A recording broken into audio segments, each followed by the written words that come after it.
గ్రామంలో శ్రీ చీటికుంటల అమ్మవారు ఇప్పటి నుంచి స్వతహాగా స్వయంగా వెలిసినటువంటి విగ్రహాలు కూడా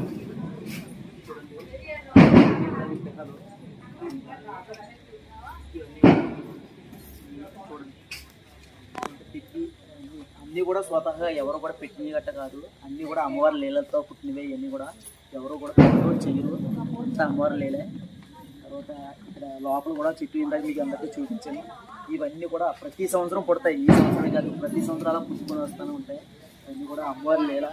అలాగే మీకు ఇందాక ఒక చెప్పాను, ఒక ఆవిడ ఏం చేస్తుందంటే ఎవరో రిలేటివ్స్ ద్వారా మా గ్రామానికి రావడం జరిగింది. వచ్చిన తర్వాత ఏమైందంటే వాళ్ళు దర్శనం చేసుకున్నారు, వాళ్ళకి ఏమైంది పిల్లలు లేదు. మెయిన్ ప్రాబ్లం ఏంటంటే పిల్లలు లేదు.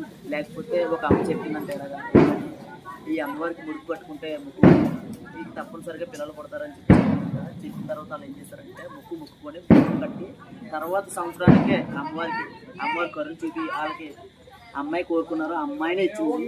ఈరోజు క్రమం తప్పకుండా ప్రతి సంవత్సరం వాళ్ళు చెన్నైలో జాబ్ చేసుకుంటారు. అయినా సరే క్రమం తప్పకుండా ప్రతి సంవత్సరం మా రాపక్క అమ్మవారు జరుగుతుంది అమ్మవారి పండగకి క్రమం తప్పకుండా వచ్చి దర్శనం చేసుకొని ఎంత బిజీగా ఉన్నా సరే దర్శనం చేసుకుంటారు. నేను ఎందుకు చెప్తున్నానంటే అమ్మవారి లీలల గురించి మీ అందరికీ తెలియజేయాలి. ఎందుకంటే ఎందరో ఎన్నో కష్టాలతో ఉంటారు, మన అందరం కూడా మానవులు.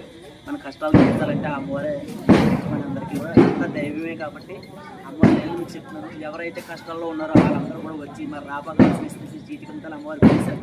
ఖచ్చితంగా మీరు వస్తే ఇక్కడ అమ్మవారి లీలలు మీకు తెలుస్తాయి. మీరు వచ్చి ముడుపు కట్టుకొని చెట్టుకి ముడుపు కట్టుకొని వచ్చే సంవత్సరం కల్లా మీకు మొక్కు తీరితేనే వచ్చి దర్శనం చేసుకుంటారు. నేను ఎటువంటిది చెప్పట్లేదు, మీకు నమ్మకంగా ఉండి అమ్మవారికి ముడుపు కట్టుకుంటే వచ్చే సంవత్సరాల కల్లా మీ కోరికలు తీరిపోతాయి. అది అంతా కూడా ఆ చీటికంతలు అమ్మవారి దయ. జై చీటికంతలు.